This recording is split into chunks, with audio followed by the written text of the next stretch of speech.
When I was on the Today Show, I read about it and I auditioned for it.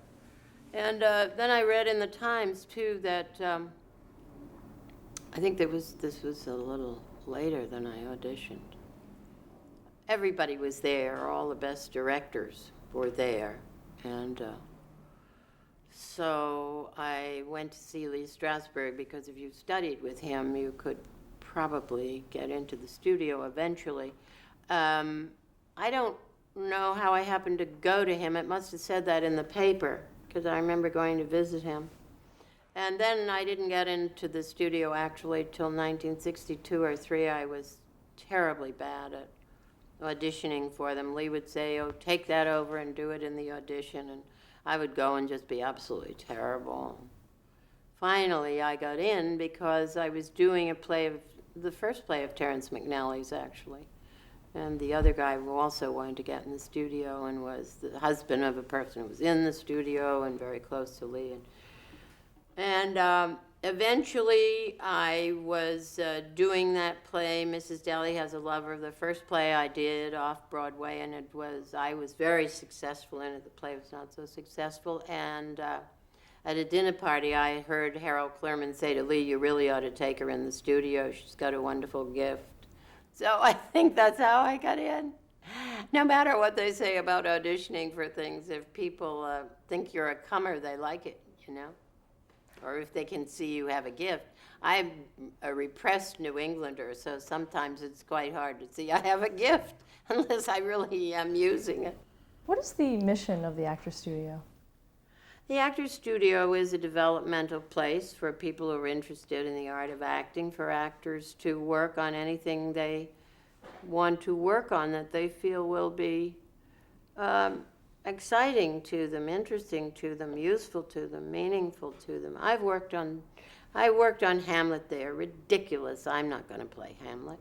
And I've worked on very old parts when I was very young. I've just worked on very strange stuff and a lot of operatic roles as well, just because I wanted to have the experience. And all of that goes then into whatever this is that makes you into an actor. It's the only place in the world like that where the actor literally has a place to bring on Tuesday and Friday mornings whatever he or she wants to express for a peer group. And so I'm deeply devoted to it. And I've done some of my very, very best work there, work I didn't even know I was capable of. And you can imagine how important that is to an actor. You've also been artistic director there, haven't you? I still am. And what does that entail? Oh, planning everything, getting good people to do things, planning the sessions, moderating the sessions, getting other people to moderate the sessions. We have sessions for actors and we have sessions for playwrights and directors. And it just means running the whole thing. We have an executive director now, Deborah Dixon, but it means basically these sessions, which are at the heart of it, where actors can do what they want to do. And a large part of the effort is preserving that, because actors want directors. And you have to say, sometimes you say, "No, what have you got? What are you going to bring?" Because acting is passive, basically when you're doing it for money. The director tells you what to do and you do it. Unless he asks you, which is, he might ask you a little this, a little that, but basically they bring the research, they bring everything, they lay it all on you, and then you're supposed to be the trained monkey. That's sort of and nobody likes actors. They're a bother. Why don't they just keep their mouths shut and learn their lines and do it? But for some actors it's tremendously important to have an opportunity to express, to find out what's in there to express and enlarge their parameters. And after people work at the studio, if they work consistently there for a while, they begin to really get much better jobs. And that's the beauty of it. That's what it's all about, really being able to communicate, because art is communication. But it is art, and there's no point in pretending it's not. It's not interested in commerce. It's interested in acting and theater as an art form. There aren't many art theaters in the world, but that's what the studio is all about. Theater is art, you know. So I love it. Has it changed much since you began there in 1962?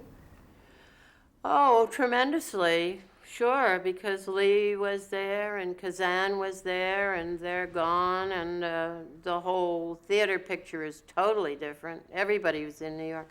I got all my work out of there. I hardly had to audition for anything because the directors were all there, movies and theater.